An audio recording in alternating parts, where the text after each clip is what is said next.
The words hit me like a freight train on a Tuesday morning. Jessa sat across from me at our kitchen table, stirring her coffee with the same mechanical precision she used for everything else in her life. Her blonde hair caught the morning light streaming through our apartment windows, and for a moment, I almost missed what she was saying. I need to be with other men to understand if you're really the one. Otherwise, there won't be a wedding. I stared at her, waiting for the punchline. Jess had always been dramatic, but this felt different. Her green eyes held no trace of humor, no hint that she was testing me or playing some twisted game. She was serious. All right, I said. The word came out before I could stop it. Not because I agreed with her logic, but because my brain had temporarily short-circuited. I'm Pierce Eldro, 33 years old, and I manage IT projects for a mid-sized consulting firm in Boston. I solve problems for a living. I analyze data, identify inefficiencies, and create solutions. But sitting there, watching my fiancée explain why she needed to sample other men, like wine at a tasting, my analytical mind went completely blank. All right, she repeated, raising an eyebrow. That's it? What else do you want me to say? I asked, standing up from the table. You've made your position clear. You want to explore your options before committing to marriage? I understand. Something flickered across her face. Disappointment, maybe, or surprise. Had she expected me to fight for her? To beg and plead and promise to be better? The old Pierce might have done exactly that. But the old Pierce hadn't just been told by his fiancée of 2 years that he needed to audition against other candidates for the privilege of marrying her. I walked to the kitchen drawer where we kept our important papers and pulled out the thick folder containing our wedding plans. 6 months of preparation, vendor contracts, guest lists, and seating charts. Jessa had insisted on handling most of the details herself, but everything was in my name. The venue, the catering, the photography, all of it tied to my credit cards and bank accounts. What are you doing? Jessa asked, her voice climbing an octave. Taking care of some paperwork, I said, tucking the folder under my arm. You said there wouldn't be a wedding until you've had your experiences. I'm just making sure we don't lose any deposits while you conduct your research. Her mouth opened and closed like a fish gasping for air. Pierce, I didn't mean... You meant exactly what you said, I interrupted. You're a communications professional, Jessa. You choose your words carefully. You said you need to be with other men to decide if I'm worth marrying. Message received. I grabbed my car keys from the counter and headed for the door. Behind me, I heard her chair scrape against the hardwood floor as she stood up. Where are you going? To handle some business, I said without turning around. Take your time with your decision-making process. I'll be in touch. The door closed behind me with a soft click, and I walked down the hallway of our upscale apartment building, past the tasteful artwork and expensive lighting fixtures that Jessa had insisted we needed to maintain our image. My hands were steady as I pressed the elevator button, my breathing controlled and even. The shock was wearing off, replaced by something colder and more focused. Clarity. For the first time in months, maybe years, I knew exactly what I needed to do. The next morning arrived gray and drizzly, typical Boston weather that matched my mood perfectly. I'd spent the night at my friend Cal's place, sleeping on his couch and explaining the situation over several beers and increasingly creative commentary about Jessa's character. Cal Morrison had been my college roommate and was now a successful divorce attorney with a cynical worldview and a sharp tongue. He'd never particularly liked Jessa, though he'd been polite enough to keep his opinions to himself until now. So let me get this straight, he'd said the night before, leaning back in his leather recliner. She wants to test drive other guys while keeping you on standby as the safe option? That's the general idea, I'd replied. And you said all right? I said all right. Cal had grinned then, the predatory smile he usually reserved for opposing counsel. You magnificent bastard. You're going to torch her entire world, aren't you? I'm going to handle this logically, I'd corrected him. She made a business proposition. I'm responding accordingly. Now, sitting in my car outside the Marriott where Jess and I were supposed to get married in 3 months, I pulled out my phone and dialed the events coordinator. Good morning. This is Pierce Eldro calling about the November 15th wedding reservation. Oh, yes, Mr. Eldro. How can I help you today? I need to cancel the entire event, I said, watching early morning joggers pass by on the sidewalk. Complete cancellation, effective immediately. There was a pause. I'm so sorry to hear that. May I ask the reason for the cancellation? Change in circumstances, I said. The bride has decided she needs to explore other options before making a commitment. Oh my. Well, let me pull up your contract and see what we can do about refunds. 20 minutes later, I had confirmation that the wedding was officially canceled. The venue would keep a modest cancellation fee, but the majority of our deposit would be returned within 5 business days. I forwarded the cancellation email to my phone and moved on to the next item on my list. The photographer was easier. Marcus Chen had shot 3 weddings for my company's employees and was eager to maintain good relationships with potential future clients. He agreed to cancel with minimal penalties and even offered to recommend other photographers if we decided to reschedule. Just let me know if you change your minds, he said cheerfully. These things happen more often than you'd think. The caterer required a brief conversation about menu deposits, but ultimately agreed to cancel without fuss. Apparently, November was slow season anyway, and they could easily book the date with another client. By noon, I had systematically dismantled our entire wedding. 6 months of planning erased in 4 hours of phone calls and emails. The efficiency was oddly satisfying, like debugging a particularly complex software problem. My next stop was the jewelry store in downtown Boston where I'd purchased Jess's engagement ring 6 months earlier. The saleswoman who'd helped me pick it out recognized me immediately. Mr. Eldro, how lovely to see you again. Is everything all right with the ring? I need to return it, I said, placing the small velvet box on the glass counter. Her face fell. Oh no. Was there a problem with the setting? We can absolutely resize it or... No problem with the ring, I said. Problem with the engagement. She nodded sympathetically and began processing the return. The ring had been expensive, 2 months' salary, just like the traditional guidelines suggested. But I'd purchased it with a credit card that offered return protection. Within 30 minutes, I had a receipt showing that the full purchase price would be credited back to my account. I'm very sorry things didn't work out, the saleswoman said as she handed me the paperwork. Sometimes you discover important information about people when you least expect it, I replied. Better to learn it now than later. The drive back to our apartment gave me time to think about the next phase of my plan. Jessa would be at work until at least 6, giving me plenty of time to pack my belongings and make some additional arrangements. Our apartment lease was in both our names, but I'd been the one paying the rent for the past year, while Jessa focused on building her social media consulting business. According to the lease terms, either tenant could remove themselves with 30 days' notice and proof that the remaining tenant could afford the payments independently. Given that Jessa's income was sporadic at best and that she'd been relying on my salary to maintain our lifestyle, I had serious doubts about her ability to afford the place on her own. But that would be her problem to solve. I spent the afternoon packing methodically. Clothes, books, electronics, important documents. Everything that belonged to me went into boxes and suitcases. I left behind the furniture we'd purchased together, the kitchen appliances, and the expensive artwork Jessa had insisted we needed to impress her friends. The engagement ring box went on the kitchen table, positioned exactly where she'd been sitting when she'd delivered her ultimatum the day before. I didn't leave a note. The empty box would communicate everything that needed to be said. My phone buzzed as I loaded the last box into my car. A text from Jessa. Working late tonight. Don't wait up. I almost laughed. She was probably already out conducting her research, sampling the local talent while I dismantled the life we'd built together. The timing was perfect.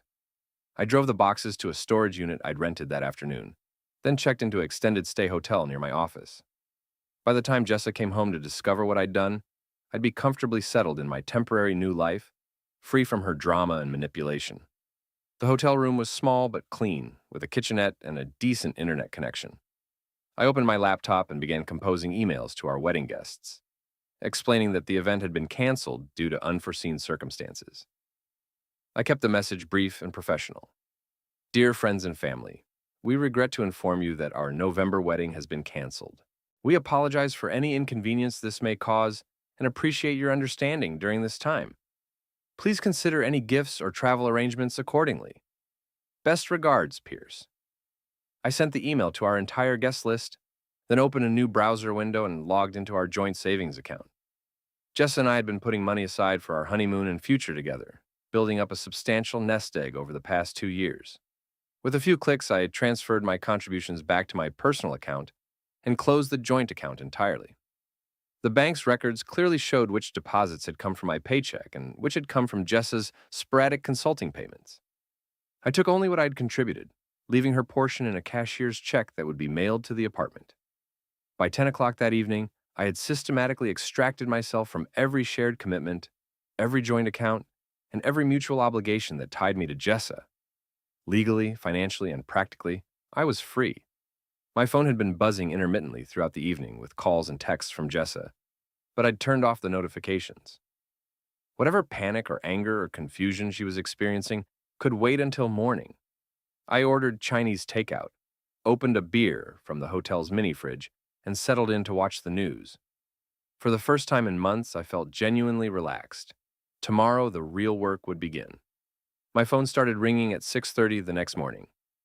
Jess's name flashed on the screen, accompanied by the photo I'd taken of her last Christmas, smiling and beautiful in front of our tree. I let it go to voicemail.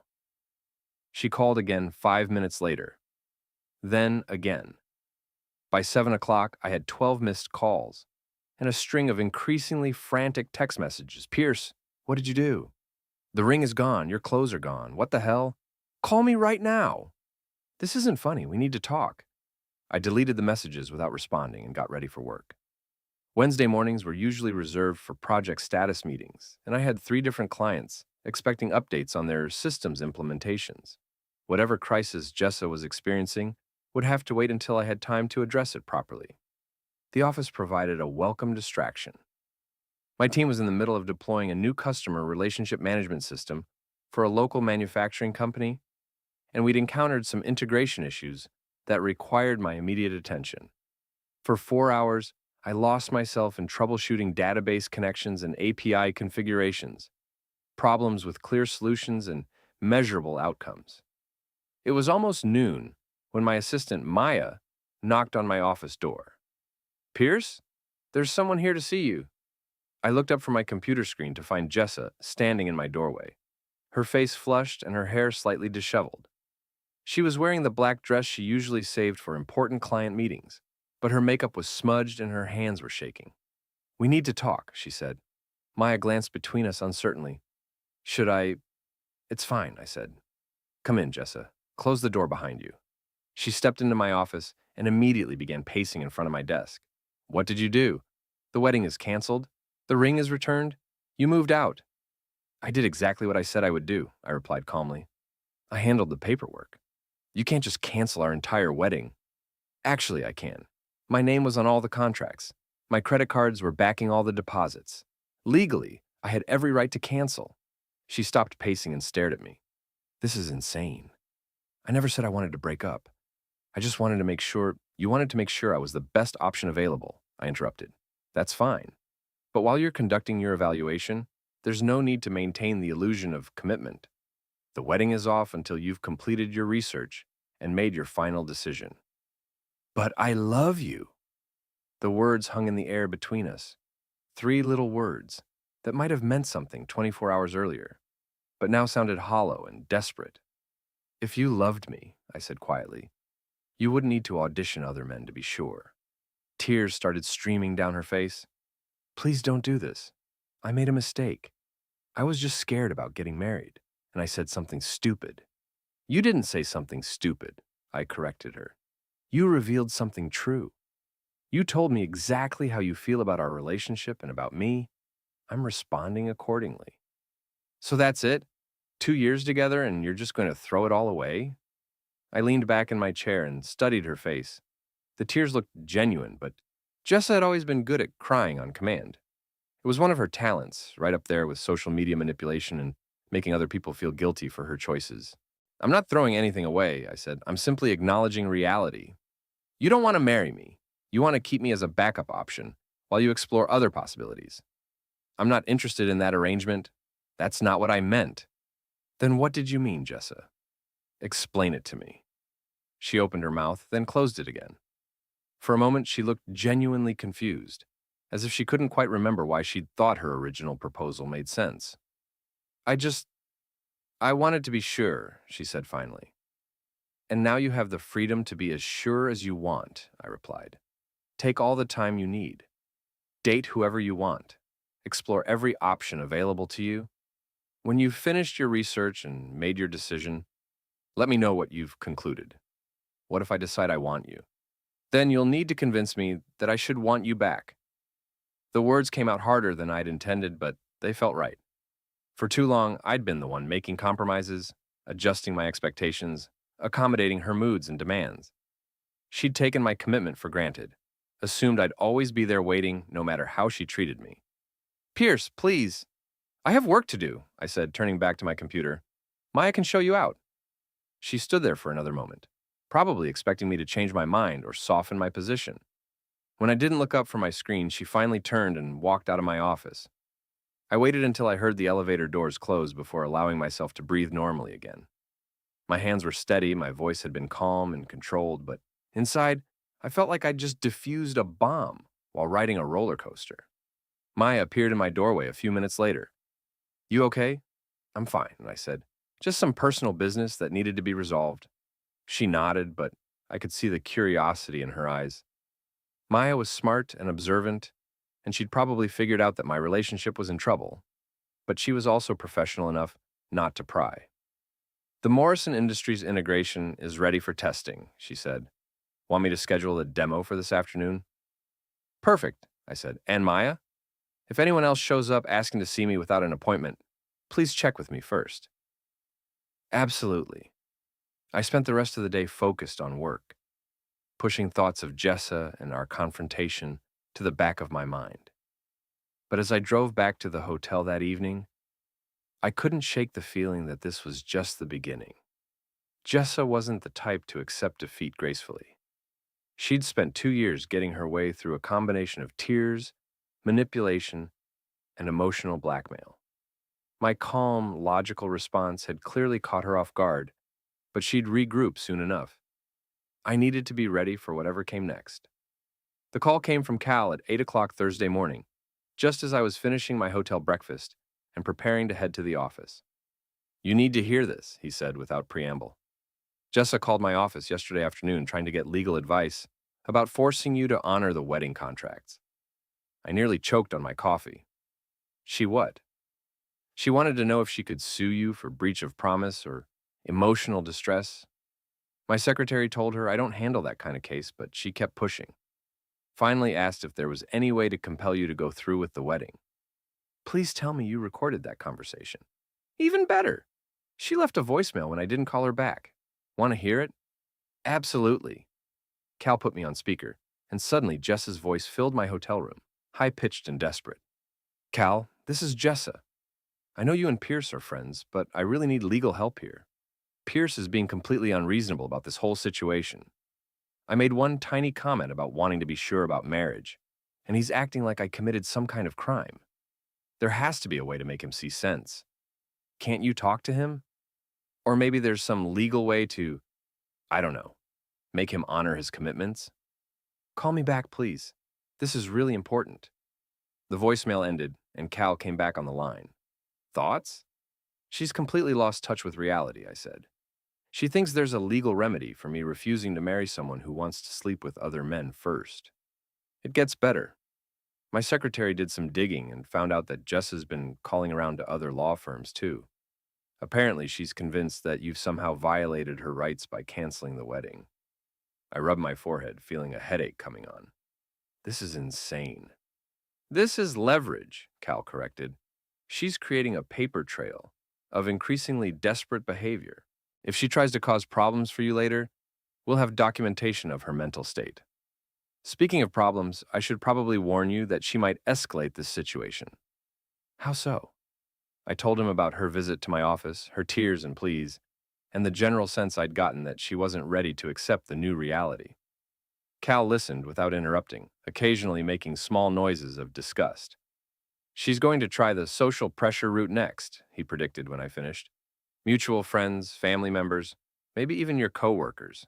She'll paint herself as the victim and you as the cruel, heartless man who abandoned her for no reason. Let her try, I said. I've got her original statement on record. You recorded the conversation? Voice memo on my phone. She said, and I quote, I need to be with other men to understand if you're really the one. Otherwise, there won't be a wedding.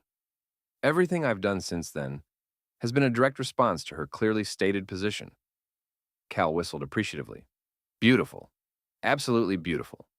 She handed you a complete defense against any claim of unreasonable behavior. I thought you might appreciate the legal elegance. I'm framing this case study. But seriously, Pierce, be careful. When people like Jessa feel cornered, they tend to get creative with the truth.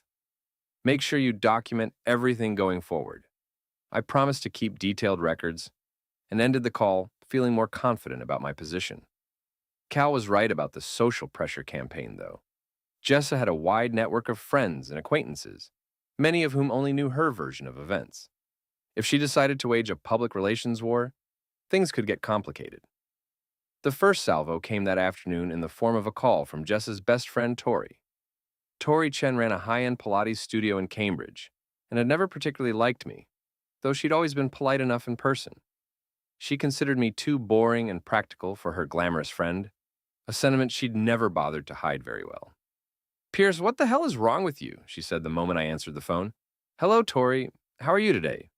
Don't give me that polite nonsense. Jessa is absolutely devastated. She's been crying for 2 days straight. I'm sorry to hear she's upset. You're sorry? You destroyed her entire life over one stupid comment, and you're sorry? What stupid comment was that? I asked innocently. There was a pause. You know what comment? Actually, I'd like to hear your version of what she told you. Another pause, longer this time. She said she had some doubts about the wedding, and instead of working through them together like a normal couple, you just ran away. Interesting interpretation, I said. Did she mention what specific form these doubts took? Look, Pierce, everyone gets cold feet before a wedding. It's completely normal. But you don't just cancel everything and disappear. So she didn't tell you that she wanted to be with other men before deciding whether to marry me? Silence. Tori, are you still there? That's not, she didn't mean it like that. How did she mean it? I don't know, okay? But I know she loves you, and I know you're being a complete jerk about this whole situation. I appreciate your concern for Jessa, I said calmly, but this is really between her and me. If she wants to discuss the situation, she knows how to reach me. She tried to talk to you. You won't even listen to her. I listened very carefully to what she said on Tuesday morning. I'm still listening. When she's ready to have a different conversation, I'll be available. I hung up before Tori could respond. Within minutes, my phone buzzed with a text from an unknown number. This is Tori. You're making a huge mistake. Jess is the best thing that ever happened to you, and you're too stupid to see it. I blocked the number and went back to work. The next call came from Jess's mother, Patricia, a woman who had never approved of me but had tolerated me as long as I was providing her daughter with a comfortable lifestyle and the promise of a respectable marriage. Pierce, dear, she said in the artificially sweet tone she used when she wanted something.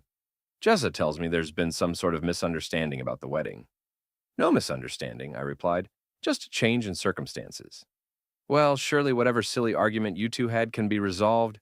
Young couples always have their little spats. This wasn't a spat, Patricia. Jessa made it clear that she needs to explore other relationships before committing to marriage. I'm simply giving her the space to do that. Other relationships? What are you talking about? Apparently, Jessa had been selective about which details she'd shared with her family. Perhaps you should ask Jessa to clarify her position, I suggested. I'm asking you to clarify your position. Are you really going to throw away 2 years over some minor disagreement? I'm not throwing anything away. I'm responding appropriately to Jessa's stated needs and preferences. This is ridiculous. You're being completely unreasonable. I'm being logical. You're being stubborn and childish. Jessa made a mistake, and instead of being the bigger person and forgiving her, you're acting like a petulant child. The conversation continued for another 10 minutes, with Patricia alternating between guilt trips and veiled threats about how this situation would affect my reputation in their social circle. I listened politely, made non-committal responses, and eventually ended the call with a promise to think about what she'd said. But I was already thinking about something else entirely. Jessa had clearly been spinning the story to make herself look like the victim of my unreasonable behavior. She was counting on social pressure and emotional manipulation to force me back into line. It was time to make sure everyone had access to the complete story. Friday morning brought another revelation, courtesy of Maya, who knocked on my office door with a concerned expression and a cup of coffee. Pierce, I probably shouldn't tell you this, but I thought you should know. My friend Lisa works at Brennan Marketing, and she said there's been some weird gossip going around about you. Brennan Marketing was Jess's primary client, a mid-sized agency that handled social media campaigns for local businesses. Jessa had been working with them for almost a year, building their online presence and managing their digital advertising. What kind of gossip, I asked, though I had a pretty good idea. Lisa said Jessa's been telling people that you had some kind of breakdown and canceled your wedding without warning. She's making it sound like you just snapped and destroyed everything for no reason. I set down my coffee and leaned back in my chair. What exactly did she say? According to Lisa, Jessa told her boss that you've been under a lot of stress at work and that you suddenly decided you weren't ready for marriage. She said you canceled everything while she was out of town on business and that you won't even talk to her about working things out. She was out of town on business? That's what she told them. She said you took advantage of her being away to cancel the wedding and move out, and that she came home to find everything gone. I had to admire the creativity. Jessa had completely rewritten the timeline and her own role in events, transforming herself from the woman who wanted to sample other men into the innocent victim of my sudden psychological breakdown. There's more, Maya continued. Lisa said Jessa broke down crying in the middle of a client meeting yesterday and had to leave early. She's telling everyone that she's worried about your mental health and that she just wants to help you get through whatever crisis you're having. Interesting narrative, I said. Did Lisa believe it? I think so. I mean, why would she lie about something like that? Maya was right, of course. Most people wouldn't lie about something so serious and easily verifiable. But most people weren't Jessa, who had built her entire career around crafting compelling narratives and managing public perception. Maya, I need you to do me a favor, I said. Can you ask Lisa if she'd be willing to meet me for coffee this weekend? I'd like to clarify a few things about the situation. Are you sure that's a good idea? I mean, getting involved in workplace gossip? I'm not getting involved in gossip, I said. I'm preventing the spread of false information that could damage my professional reputation. Maya nodded slowly. Okay, I'll ask her.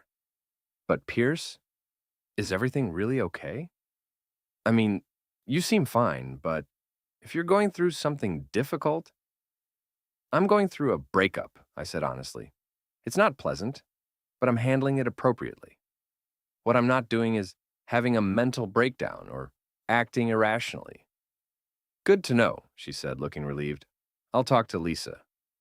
That afternoon, I received a text from an unknown number. This is Lisa from Brennan Marketing. Maya said you wanted to talk. I'm free tomorrow at 2 p.m. at the Starbucks on Newberry Street, if that works. I confirmed the meeting and spent Friday evening preparing for what would essentially be a damage control session. Jessa was clearly trying to control the narrative by positioning herself as the concerned, loving fiancé, dealing with her partner's sudden mental health crisis. It was a smart strategy. It generated sympathy for her, while making me look unstable and unreliable. But it was also a strategy that could backfire spectacularly if people learned the truth. Saturday afternoon, I arrived at Starbucks 15 minutes early and claimed a quiet table in the back corner. Lisa arrived right on time, a petite brunette in her late 20s who looked nervous and curious in equal measure. Thanks for meeting me, I said as she sat down with her latte. I know this is a bit unusual. Maya said you wanted to clarify some things about your situation with Jessa. I did, but first, I want you to know that I'm not trying to put you in an awkward position or asking you to take sides. I just think you should have accurate information. Lisa nodded. Okay. I pulled out my phone and opened the voice memo I'd recorded on Tuesday morning. Before I explain anything, I'd like you to listen to something. This is a recording of the conversation that led to our breakup. I pressed play, and Jess's voice filled the space between us. I need to be with other men to understand if you're really the one. Otherwise, there won't be a wedding. Lisa's eyes widened as she heard my calm response. All right. The recording continued for another minute, capturing Jess's explanation of her position and my decision to handle the paperwork. When it ended, Lisa stared at me in shock. She told us you had a breakdown and canceled everything without warning, she said slowly. As you can hear, that's not what happened. She made her position clear, and I responded accordingly. There was no breakdown, no sudden decision, and no lack of communication. But she said you were under stress at work. My work performance has been consistently excellent, I said. You can verify that with my supervisor if necessary. I'm not under any unusual stress, and I haven't had any kind of mental health crisis. Lisa sat quietly for a moment, processing what she'd heard. Why would she lie about something like this? I think she's trying to manage the narrative, I said. It's easier to get sympathy and support if you're the victim of someone else's breakdown, rather than the person who made unreasonable demands and faced consequences. This is, wow. I mean, she seemed so genuinely upset.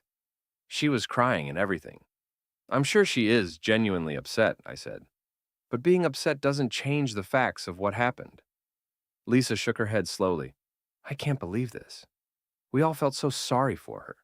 Some of the women in the office were talking about setting up a support fund or something. That's very kind, but probably unnecessary. Jessa is a capable adult who made a conscious choice about what she wanted. She's dealing with the consequences of that choice.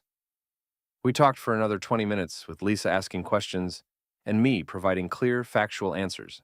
Bye.